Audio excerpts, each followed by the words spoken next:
हम अब ये समझ रहे हैं कि I create pain, I create hurt, लेकिन जब तक हमें ये ज्ञान नहीं समझ में आया था तो पहले हमारा बिलीफ सिस्टम क्या था? You hurt me, you upset me. तो फिर I was dependent on other people's behaviour to feel respected. जैसे I create hurt, I create love, I create peace. Similarly, I create respect. But here, isn't it begging from other people? यहाँ ये लिख रहा है कि respect other people's feelings because it may not mean anything to you, it may mean a lot to them. मतलब दूसरों के संस्कार जो हमें कई बार अजीब भी लगते हैं, गलत भी लगते हैं, लेकिन वो दूसरे का संस्कार कभी ना कभी किसी ना किसी कारण से वो संस्कार बना है, उनके लिए वो संस्कार ही उनकी वास्तविकता है। अब हमें वो संस्कार देखकर बहुत सारे क्वेश्चन मार्क्स उठेंगे मन में, ये ऐसे कैसे हो सकते हैं? लेट्स टेक फॉर एग्जांपल, आपने कई बार कहा कि आपको पहले छोटी छोटी बात पे गुस्सा आ जाता है, ठीक है, ये आपका संस्कार है। अब सामने वाला कोई कह सकता है ऐसे कौन करता है, ऐसे कोई बात करता है, ऐसे कोई बोलता है, इतनी कौन सी बात हुई थी जिसके लिए इतना गुस्सा किया? वैसे भी इतना बड़ा एक्टर हो कैसी बात करना, शोभा थोड़ी देता है। ऐसे शोभा थोड़ी देता है। अब ये एक थर्ड पर्सन आपके बारे में बोलेगा, क्यों? क्योंकि suppose I am saying that, ठीक है, कि ये ऐसे कैसे कर सकते हैं, इनकी गलती क्या थी जिसके लिए इन्होंने इतना गुस्सा किया? तो मैंने आपके संस्कार को समझा नहीं, आप क्यों ऐसा व्यवहार कर रहे हैं उस पे मेरे अंदर बहुत क्वेश्चंस चलते हैं। तो at that time I am not sensitive to your feelings. लेकिन आपके अंदर इतना क्रोध का संस्कार क्रिएट कैसे हुआ? कैसे क्रिएट हुआ? एक एक्वायर्ड, या तो वो एक्वायर्ड तो है ही, लेकिन एक्वायर भी कैसे हुआ? एक या तो वो पास्ट का कैरी फॉरवर्ड है, right? Chances are, most probably chances are कि वो पास्ट का कैरी फॉरवर्ड है, पेरेंट्स का भी, तो सेकंड पेरेंटल इन्फ्लुएंस है, थर्ड फिर हम जिस माहौल में आए। अब कोई और हो सकता है जो इन तीनों होने के बावजूद भी इतना गुस्सा नहीं करेगा, लेकिन each one will be different. कोई और होगा तीनों नहीं होने के बावजूद भी करेगा, तो हर एक का डिफरेंट डिफरेंट होगा।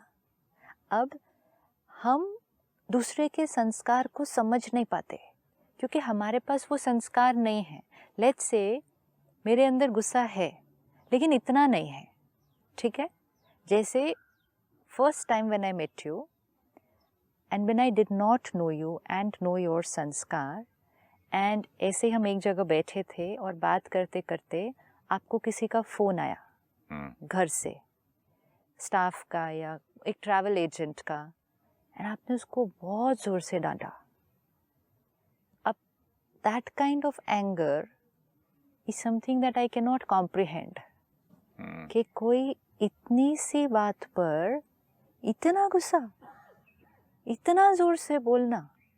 अब when I create these thoughts कि इतना गुस्सा क्यों किया, इतना ज़ोर से क्यों बोला, यही बात आराम से नहीं बोल सकते थे, इतना गुस्सा किया, एंड वो पूरा कॉन्वर्सेशन होने के बाद 15-20 मिनट बात करते करते आपने मुझे कहा, पहले सिस्टर मेरे अंदर बहुत गुस्सा था, अब बहुत कम हो गया है। तो आई वाज थिंकिंग कि ये कम वाला है तो पहले वाला कौन सा वाला होगा फिर? तो ये क्यों हो रहा है? क्योंकि अब मेरे अंदर गुस्सा है लेकिन I can not imagine that kind of anger. तो जो संस्कार हमारे अंदर नहीं होता और हमें वो दूसरे के अंदर दिखाई देता है, तो हम उस संस्कार पर बहुत क्वेश्चन मार्क करते हैं कि ऐसे कैसे हो सकते हैं। अब जैसे ही मैंने आपके लिए ये थॉट क्रिएट किया, ये ऐसे कैसे हो सकते हैं, ऐसे इतना कोई ऐसे करता है? This is vibration of rejection, of disrespect. अब मुझे इसको शिफ्ट करना है। कभी ना कभी, कहीं ना कहीं, किसी ना किसी कॉस्ट्यूम में, किसी ना किसी परिस्थितियों के कारण, माहौल के कारण, पेरेंटल इन्फ्लुएंस के कारण, या प्रेजेंट इस जीवन में कुछ बातें आई होंगी उसके कारण इस आत्मा का ये संस्कार बना है। जैसे ये थॉट क्रिएट की तो ये क्यों है वो स्टॉप होना चाहिए, या इनको ऐसा नहीं होना चाहिए था, ये स्टॉप होना चाहिए, ताकि मेरे से जो वाइब्रेशन निकलेगी वो क्लीन और प्योर है, एक्सेप्टेंस की है। हाँ, सेकंड हम उस पर वर्क कर सकते हैं कि I can talk to you, you know. आपने क्या लाइन सिर्फ सोची थी कि कभी ना कभी किसी ना किसी कॉस्ट्यूम में किसी जन्म में अब इसको, वो ज्ञान से समझ में आया ना, पहले क्या, किसी जन्म में इसको कभी ना कभी किसी ना किसी कॉस्ट्यूम में कोई ना कोई परिस्थितियां, कोई ना कोई माहौल, कुछ तो ऐसा हुआ है, या फिर इस जीवन में पेरेंटल इन्फ्लुएंस, वातावरण इन्फ्लुएंस जिस आप स्थान पर रह रहे हैं, या फिर इस जीवन में इस कॉस्ट्यूम में कोई परिस्थितियां ऐसी आई हों जिनको फेस करने का तरीका ऐसा था कि ये संस्कार क्रिएट हुआ है। ऊंची आवाज़ में बोल देना, दूसरे से बहुत ज़्यादा एक्सपेक्ट करना, दूसरे को रिजेक्ट कर देना, ये सब देखकर मेरे माइंड में क्वेश्चन मार्क उठता है कि कैसे somebody can be like this. जैसे ये थॉट क्रिएट किया, it is lot of disrespect. अब जैसे डिसरिस्पेक्ट की वाइब्रेशन भेजी, पहले किसकी स्थिति डिस्टर्ब हुई? पहले तो मेरी हुई अंदर कि ऐसे कैसे हो सकते हैं, तो मेरा ही मन खुश नहीं है क्योंकि मैं क्रिटिकल और जजमेंटल हुई। फिर सेकंड, आपको कौन सी वाइब्रेशन भेजी? रिजेक्शन की भेजी, आपके संस्कार के लिए। परमात्मा ने आकर सबसे ब्यूटीफुल बात जो बताई है, जिसके कारण रिस्पेक्ट करना ईजियर और नेचुरल होने लगता है, कभी ना कभी किसी जीवन काल में ये बना है संस्कार, तो उस संस्कार को एक्सेप्ट करना ईजियर एंड मोस्ट इम्पोर्टेंट है, ये इनका अक्वायर्ड संस्कार है। ओरिजिनली ये आत्मा बहुत ब्यूटीफुल है। उस दिन में आज में 3-4 साल 5 साल जितने भी लग गए हैं, उन सालों में मैंने ये सारी जितनी हमारी बातें होती है ना, उसको मैंने उसके ऊपर बहुत वर्क किया। yes. और उसको प्रैक्टिकली लाने की कोशिश की। सुबह 4 बजे उठ के मेडिटेशन करने की कोशिश की। ब्रह्मा कुमारी के क्लासेस में गया, ज्ञान में जब मुरली में गया, तो अभी कुछ लास्ट वीक, एक हफ्ते पुरानी बात है, किसी इलेक्ट्रॉनिक मीडिया के लिए मैंने एक वीडियो के लिए शूट कर रहा था फॉर यूट्यूब वगैरह जो आजकल बनते हैं। तो ऐसे ही रॉकिंग चेयर पे बिठा के उन लोगों ने डायलॉग पे डायलॉग, 1 बार 2 बार 10 बार, 10 बजे से लेके 12 बजे तक 1 बज गया। जब उन्होंने लंच ब्रेक बोला, मैंने ठीक है, तब तक हिला ही नहीं मैं, और शांत स्वरूप अपना बोलता जा रहा हूँ। 10 बार रीटेक, 50 बार रीटेक करते जा रहे हैं अपने नाम में। उनकी लाइट का मैं बोला, मैं ना पीछे धुआं है बोला, ना कुछ नहीं, आराम से बैठा रहा। उसके बाद उन्होंने बोला ब्रेक, तो इतना सॉफ्टली ब्रेक बोला, और मैंने देखा कि कैमरे वाले और पूरा डिपार्टमेंट लाइटिंग पे लगा हुआ था। मैंने बोला थोड़ा सा जोर से बोलिए ना, बाकी लोग भी तो सुने। ये बेचारे काम पे लगे, पता चला हम खा के आ जाएं और ये लोग को पता ही नहीं चले ब्रेक है कि नहीं, वो समझेंगे हम जैसे उठ के गए। यहाँ तक हुआ। और उसके बाद फिर मेकअप वैन से मुझे बुला, पैकअप के टाइम पे लेने आए ये लोग। बोले आपका पैकअप है, बाय बाय, थैंक यू। तो बिस्किट वगैरह जितनी पड़ी थी, मेरी चाय वगैरह सामान उठा के मैंने वो जो लड़का क्लीनर नहीं होता ड्राइवर के साइड वाला, उसको बोला ये बेटा तुम रख लो, खा लेना, और निकल गया। तो वहाँ का जो मतलब प्रोड्यूसर के साथ जो वो होते हैं ना, क्या जो स्पॉन्सर वगैरह आए मेरे पास, और बोले sir it was such a pleasure to work with you. मैंने क्या हुआ? आपने दोपहर में सब डिपार्टमेंट में कैमरा वालों को सबको पूछा, और आने के बाद पूछा खाना खाया क्या, और इनको भी सुनाओ, उसको बिस्किट दी। तो मैंने बोला मैंने किया कौन सी बड़ी बात? मतलब पीपल जैसे अभी लगा रहा, it means a lot to them. Yes, respect other people's feelings, you may not even know how much it means to them. तो ये I never knew कि ये ज्ञान से हम जो नेचुरली कर देते हैं, जो कि जिसमें मतलब इसमें एफर्ट क्या था। अब why were you able to respect everybody? चाहे उनका सब कुछ जो था हमेशा परफेक्ट नहीं था, उनकी सेटिंग परफेक्ट नहीं थी, काम परफेक्ट भी नहीं था, तो भी respect everybody. Not only this, उनको मेरा पुराना वो भी मालूम था। क्या मालूम था? पुराने संस्कार और नेचर, पुराने संस्कार भी मालूम थे। हाँ, नेचुरली। हाँ, तो वो उसके 30 साल 35 साल इंडस्ट्री में है। ये इजियर कैसे होने लगा दूसरे को रिस्पेक्ट देना? क्योंकि मुझ आत्मा ने अब अपने आप को रिस्पेक्ट देकर दूसरे के व्यवहार पर अपनी रिस्पेक्ट को डिपेंडेंट नहीं किया हुआ है। नहीं समझा मैं। ज्ञान और योग से स्टेबल रहकर मुझ आत्मा ने अपने आप को रिस्पेक्ट देकर दूसरों के व्यवहार पर अपनी रिस्पेक्ट को डिपेंडेंट नहीं किया हुआ है। अच्छा, तो मतलब अपने घर में खुद ही खाना खा लिया तो कहीं मांगने नहीं गए। Yes. Okay. Like we saw in the beginning, we create hurt, we create respect. अब हमारी रिस्पेक्ट की डेफिनेशन दूसरों पर डिपेंडेंट नहीं है। This is very important. अब जैसे आपसे कहा कि शुरू में अगर मैं आपके संस्कार को देखकर जजमेंटल और क्रिटिकल हो जाती हूँ और ये भूल जाती हूँ कि आत्मा का ओरिजिनल संस्कार कितना ब्यूटीफुल है, तो I will disrespect you and gradually will not like you as a person. कि ये ऐसे कैसे व्यवहार है, तो बहुत डिफ़िकल्ट है काम करना, पता नहीं कब किस दिन किस बात पर ऐसे ही गुस्सा करेंगे, फिर इनके साथ कैसे काम होगा। ये करने से हमारा लोगों से रिश्ता भी अफेक्ट होता है, हमारी अपनी वाइब्रेशन अफेक्ट होती है, हम दूसरे को जो वाइब्रेशन रेडिएट करते हैं वो इफेक्ट होती है। अब इसमें हम चेंज करते हैं। एक फर्स्ट स्टेप, इनके इस संस्कार से हम डिस्टर्ब नहीं होंगे। जब हम दूसरों के संस्कार को देखकर डिस्टर्ब नहीं होते हैं, we are radiating respect. This we can underline today. जब हम दूसरों के व्यवहार को देखकर डिस्टर्ब नहीं होते, वी आर रेडिएटिंग रिस्पेक्ट।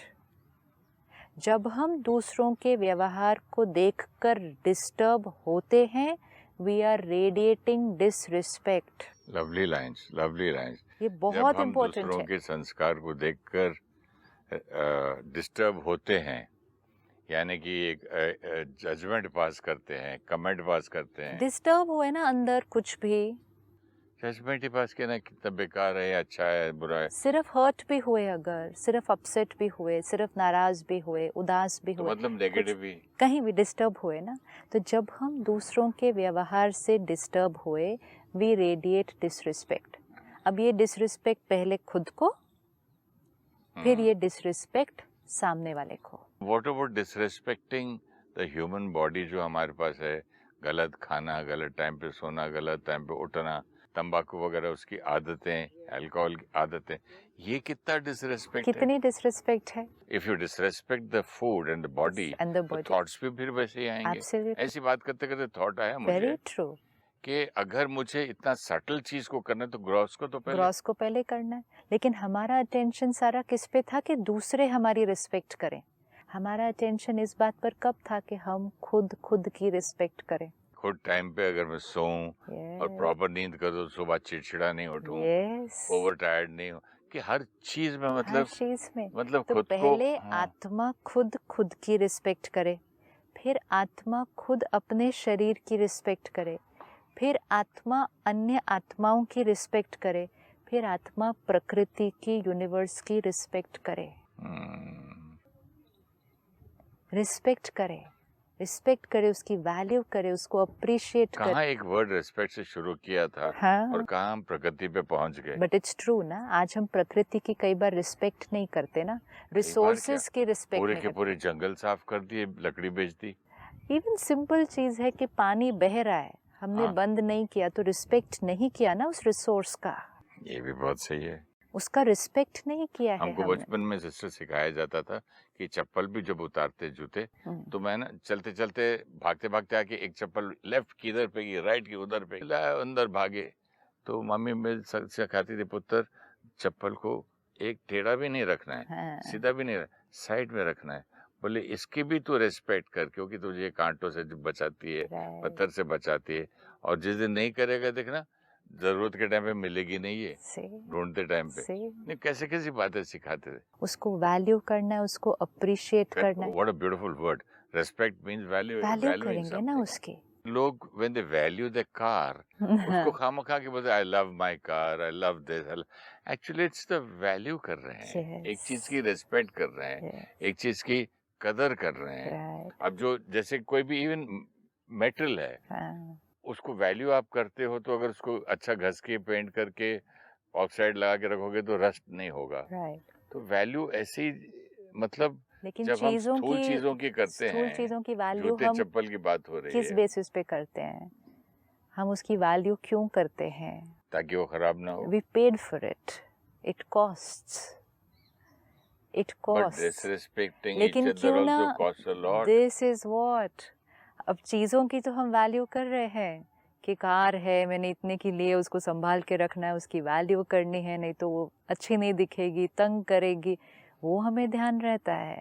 कोई महंगी ज्वेलरी है, हम उसको अच्छे से वेलवेट में पैक करके सब करके अंदर लॉकर में रखेंगे, ख़राब भी नहीं होनी चाहिए, गुमनी भी नहीं चाहिए, सब कुछ करना चाहिए। इट कॉस्ट, वो उसकी वैल्यू है। तो इन चीज़ों की वैल्यू हम इसलिए कर रहे हैं क्योंकि उनकी वैल्यू है मॉनेटरी। लेकिन what about valuing another soul and the feelings of that soul? क्योंकि ना उसमें जेल है, ना पनिशमेंट है, ना आपने उसके पैसे दिए हैं। ना आपको कुछ, आपको लगता है हमारा क्या लॉस हो रहा है उसकी? हाँ ठीक है, ये नहीं तो कोई और आ जाएगा, एक नौकर नहीं 10 मिलेंगे। तो value for the soul, respect for the soul, ये आत्मा कभी ना कभी कहीं ना कहीं कुछ हुआ होगा ना, तभी ये संस्कार लेकर आए हैं। तो उसकी हम वैल्यू नहीं करें, कंपैशन नहीं हो कि कहीं कुछ हुआ। संस्कार लेके आए तो क्या आप सिर्फ बुरे ही गिन रहे हैं? ब्यूटीफुल संस्कार तो हमें हर्ट नहीं करते ना, तो उस पर हमारा मनन कहाँ चलता है? हमारा मनन चिंतन कौन से संस्कारों पे चल रहा है? जो संस्कार के कारण हम तकलीफ क्रिएट करते हैं, उस पर चिंतन चलता है। अब जैसे आपका संस्कार है caring, sharing, going out of the way, किसी के लिए कुछ करना, तो कोई कुछ नहीं बोल रहा है उसके लिए। लेकिन अगर एक संस्कार है कि किसी को गुस्सा कर दिया, तो उस संस्कार के लिए कितनी एनर्जी मिलने वाली है आसपास जिसको के नहीं लोगों किया को। वो भी बोलते हैं कि ये सुना है इसके बारे में, ऐसा दिस ऐसा दिस है। दिस, तो इट्स फॉर दोज संस्कार्स। हमें डिसरिस्पेक्ट फील होती है या हम दूसरे की डिसरिस्पेक्ट करते हैं या दूसरे हमारी डिसरिस्पेक्ट करते हैं, उन संस्कारों के लिए। अब हमें क्या करना है? वो बहुत सुंदर थी quotation, respect people's feelings, they have a reason for those feelings. किसी के साथ कभी ना कभी कुछ हुआ था जिस वजह से उसका ये संस्कार है, ये हमारे अंदर फिट होना चाहिए। इट्स सेम लाइक फिजिकली, मेरा हाथ कटा है ना, तो आई एम नॉट परफेक्ट, राइट? मेरा हाथ कटा हुआ है, तो अगर किसी को नॉलेज नहीं हो तो वो डिसरिस्पेक्ट करे इस बात की कि कैसे है, इनका तो हाथ कटा हुआ है। दूसरा कहेगा आपको मालूम है क्या हुआ था, कैसे कटा, क्यों हुआ? तो सडनली हमारी वाइब्रेशन क्या हो जाएगी? चेंज हो जाएगी। किसी को बचाने गए थे yes. और उसका हाथ उसमें जल गया, इनका टूट गया, तो कि इट सेव्ड अ लाइफ, बोलो तो आप एक एकदम हो wow what a great person. Knowledge, this is knowledge. Knowledge, तो मैं पूछता हूँ कि पहली बात, नॉलेज, नो नॉलेज, हम जजमेंट पास करते ही क्यों रहते हैं? एग्जैक्टली, हम जजमेंट क्यों पास कर रहे हैं? क्योंकि अपने ऊपर तो करते नहीं है। हम ओरिजिनल संस्कार को भूल जाते हैं दूसरी आत्मा के। हम उसके अक्वायर्ड संस्कार पे क्वेश्चन करते हैं सिर्फ एक कारण से, क्योंकि हमको ओरिजिनल संस्कार से लेना देना ही नहीं है ना। क्यों? हमको तो acquired, hi how are you, good morning, wearing a nice shirt, इतना एक मिनट, ये लाइन को देखते हैं। हमें ओरिजिनल संस्कार से लेना देना नहीं है, अक्वायर्ड से है। क्यों? क्योंकि ओरिजिनल संस्कार सामने वाले का यहाँ कोई दर्द नहीं क्रिएट कर रहा। आपका नहीं, वो बात नहीं है। आपका ओरिजिनल संस्कार प्योरिटी, लव, विजडम, जितनी देर आप उस ओरिजिनल संस्कार से कर्म कर रहे हैं, मेरे लिए सब कुछ बहुत अच्छा है, तो मुझे कोई तकलीफ नहीं हो रही। जैसे ही आपने किसी अक्वायर्ड संस्कार से कर्म किया, अब आपने गुस्सा कर दिया। अब जैसे ही आपने एक अक्वायर्ड संस्कार से कर्म किया, आपका गुस्सा देखकर मैंने हर्ट क्रिएट किया। अब जब मैंने हर्ट क्रिएट किया तो मुझे आपके वो संस्कार पे प्रॉब्लम है। अगर मैं आपके अक्वायर्ड संस्कार के सामने यहाँ कुछ डिस्टर्बेंस नहीं क्रिएट करूँ, तो मुझे आपके अक्वायर्ड संस्कार से भी कोई प्रॉब्लम नहीं आएगी। It is so simple. हम दूसरे के अक्वायर्ड संस्कार को चेंज नहीं कर सकते सबके, लेकिन हम सिर्फ क्या कर सकते हैं, दूसरे के अक्वायर्ड संस्कार के सामने हम स्टेबल अगर रहें तो हमारे से उनके प्रति कोई नेगेटिव वाइब्रेशन नहीं जाएगी। We have respected their feelings, their संस्कार। We can not have shield, लेकिन हम एक अंडरस्टैंडिंग ला सकते हैं कि भाई अंडरस्टैंडिंग से ही तो ना। दीवार नहीं खड़ी कर सकते कि आप चिल्लाते रहो, मैं कान बंद कर लूं, आंख ना, बंद कर लूं, बिल्कुल ना। नहीं। अब आपने लेकिन तो पिछली बार कहा था एपिसोड में कि वो लड़की की जो मम्मी आई, उसको ये सब पता होना चाहिए था, ये उसको करना चाहिए था, ऐसा उसको नहीं होना चाहिए था। ये सब जजमेंटल है हम उनके संस्कार के प्रति। जजमेंटल नहीं है। नॉर्थ में कहते हैं कि बेटी के घर में यस, बड़ा लेकिन नाजुक रिश्ता होता है, हरेक ज्यादा दखल नहीं सी देते हैं। Again we are going back to the same thing. ये जजमेंटल नहीं था, लेकिन हम जजमेंटल थे क्योंकि सामने वाले, आप नॉर्थ और साउथ की क्यों बात करते हैं? ओरिजिनल संस्कार परमात्मा कहते हैं कि ऐसा होना चाहिए, हम नहीं हैं। इसी तरह वो आत्मा उस संस्कार जो आपको लग रहा है नॉर्मल है, वो नहीं है। राइट और रॉन्ग की नहीं बात है। That line is very beautiful. Respect people's feelings, it may mean nothing to you, it means a lot to them. Which means वो संस्कार जो आपको लगता है कि ये कैसा संस्कार है, उस आत्मा के लिए वो बहुत एक नेचुरल फीलिंग होती है। जैसे अगर किसी के अंदर हर्ट होने का संस्कार है, हम कहते हैं छोटी छोटी बातों पे हर्ट हो जाते हैं। देखिए ना उस दिन शूटिंग में, हाँ, मैंने आपने खाना खाया, 3-4 को पूछ ले, इतने वो में ही अलग खुश। है। I वो mean, that ना is ना ना, even that's that a different. respect. ये लाइन का मीनिंग वो नहीं है। फिर ये लाइन का isn't that respect? ये लाइन का मीनिंग क्या है? Respect other people's feelings, it may mean nothing to you, it may mean a lot to them. Respect other people's feelings here means I accept you as you are. Means suppose मेरे अंदर संस्कार है grid का, या मेरे अंदर संस्कार है मैनिपुलेशन का, मेरे अंदर संस्कार है झूठ बोलने का, मेरे अंदर संस्कार है छोटी छोटी बात पे रोते जाने का, ये मेरे अंदर संस्कार है। अब आपको ये लगेगा कि कैसे हैं, ऐसा कैसे इनके पास संस्कार हो सकता है, because it means nothing to you. लेकिन टू मी वो संस्कार मेरे लिए बहुत पावरफुल संस्कार है। तो जो आपको लगता है इनसिग्निफिकेंट, ऐसा कोई कैसे हो सकता है, लेकिन वो मेरी यहाँ प्रोग्रामिंग है। तो आप अगर मेरे संस्कार को क्वेश्चन करते हैं तो आप मेरी डिसरिस्पेक्ट करते हैं। रिस्पेक्ट पीपल्स फीलिंग्स, कि अच्छा इनको हर्ट हो रहा है तो इनको कुछ तो दर्द हो रहा होगा। जैसे फिजिकली अगर हम देखते हैं, किसी को चोट लगती है, आपको और मुझे सेम चोट लगे अभी, आपको दर्द नहीं होता, मुझे बहुत दर्द होता है, तो मैंने ज़ोर से चिल्ला देना है दर्द में, इतना ज़ोर से मुझे दर्द होता है। तो सामने वाला ना कभी मेरा मजाक भी उड़ा सकता है, किस बात का इतना दर्द हो रहा है इनको, ऐसा क्या हुआ था? मेरी बेटी का बेटा है, वो जोर से गिर जाए ना पत्थर पे, उठ के खेलने लगता, रोता भी नहीं, दर्द हुई, इतनी जोर से चोट लेते। लेकिन बात करते करते अगर उससे कान से सुन लिया दिस इज बैड, आपने मेरे को बैड कहा क्या? नहीं नहीं बेटा, आपको नहीं कहा, इनसे। अच्छा ठीक है, he doesn't like that word bad. वो तो बैड नहीं बोलना मुझे, आई एम गुड बॉय। अब आपने कहा कि वो तुरंत ये वर्ड कैच कर लेता है कि आपने मुझे बैड कहा। को बोलो तो भी ओके, कोई और बच्चा होगा उसी एज का, उसको कोई फर्क नहीं पड़ेगा उसको कहा अगर दिस इज बैड, ये हो सकता है। लेकिन वो गिरेगा तो बहुत रोएगा। That's okay, that's physical. लेकिन एक और हो सकता है जिसको कोई फर्क नहीं पड़ेगा। अब हम कहेंगे इस बच्चे को देखकर, ये हर बार रुककर इतना इसको बुरा क्यों लगता है अगर कुछ बैड कहा। वो हमें लग रही है बात अजीब, लेकिन उस आत्मा को वो वर्ड सुनकर बहुत दर्द होता है। बिल्कुल नहीं ले सकता वर्ड वो। अब वो आत्मा 2 साल का 3 साल का बच्चा जो आपने कहा, वो वर्ड क्यों नहीं ले सकता?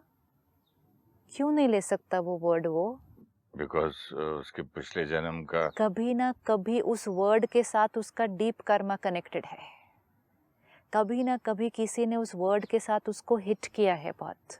उस वर्ड के साथ उसका एक दर्द का एक्सपीरियंस रिकॉर्डेड है यहाँ पर। इसीलिए जब भी वो वर्ड यूज होगा उस आत्मा को दर्द होगा अभी। अब ये है रिस्पेक्टिंग द फीलिंग। कोई और मजाक भी उड़ा सकता है उस बच्चे का, छोटी छोटी हर बात पे ये बोलता है, हर्ट हो जाता है, इसमें हर्ट होने की क्या बात थी? मतलब हम उसके दर्द को रिस्पेक्ट नहीं कर रहे हैं। Respect other people's feelings, it could mean a lot to them even if it means nothing to you. अब ये छोटा बच्चा है ना 3 साल का, तो इसलिए आपने बहुत इजीली कह दिया कभी तो पुराना रिकॉर्ड हुआ होगा। लेकिन यही संस्कार जब आपको वो लड़की की मदर में दिखे तो आप कहते हैं ऐसे कैसे, ऐसे कैसे, ऐसे कैसे। तब अब भी इतने यही। साल बड़े हो गया, 50-60 हाँ, साल तो तक आप कौन वो बड़ा हुआ? सीखे नहीं क्या? कौन बड़ा हुआ? वो आत्मा का शरीर बड़ा हुआ ना, शरीर बड़ा हुआ ना। साथ में शरीर। नॉलेज अब ज्ञान ये जो कुछ नहीं 3 आता। साल का बच्चा है ना, अगर इसके संस्कार पे आज वर्क नहीं किया जाएगा ये वाले, ये जब 30 साल का शरीर हो जाएगा तो भी उसको बैड वर्ड सुन के उतना ही दर्द होने वाला है। और जब वो 30 साल का हो जाएगा तो आसपास के लोग मजाक उड़ाएंगे, किस बात पे ये हर्ट हुआ, ऐसा क्या बोला था इसको। They will not be able to understand him. This is where we do not understand and respect people's feelings. छोटे बच्चे के लिए कितना इजीली कर दिया। इतना ही एक आत्मा जो एक बड़े शरीर में, उसको भी सेम तरह से ट्रीट करना है कि हाँ कभी ना कभी तो ये रिकॉर्ड हुआ था, इसीलिए ऐसा कर रहे हैं। That's why that line is so beautiful. Respect people's feelings. It means a lot to them. तो इसका मतलब किसी के भी संस्कार को देखकर हम डिस्टर्ब नहीं हो सकते, जजमेंटल नहीं हो सकते, हम स्टेबल रहेंगे तो रिस्पेक्ट नेचुरली रेडिएट करेंगे। Wonderful sister, thank you so much. ओम शांति। ओम शांति, ओम शांति।